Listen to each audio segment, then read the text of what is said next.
Sebuah rekaman ramai beredar di media sosial Telegram Senin 5 Juni 2023. Dalam rekaman tersebut memperlihatkan rekaman kompilasi dari kerja keras pasukan khusus Ahmad atau pasukan Chechnya selama di medan perang.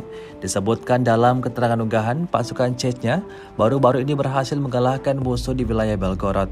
Ketangguhan para tentara Chechnya memang sudah tidak diragukan lagi, terbukti dari rekaman berikut. Tampak segala medan telah mereka eksekusi, semua posisi target mereka kuasai. Tak jarang sebagian dari mereka mendapat penghargaan atas kerja keras membela Rusia.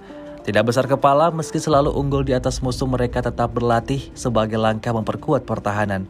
Komandan Chechnya mengklaim semua yang berhadapan dengan pasukannya harus bersiap untuk mati.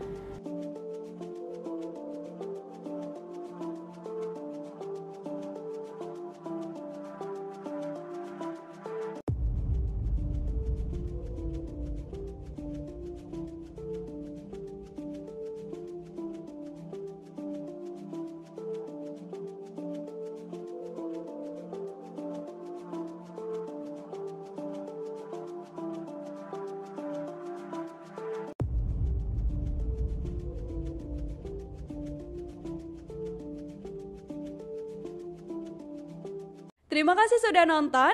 Jangan lupa like, subscribe, dan share ya.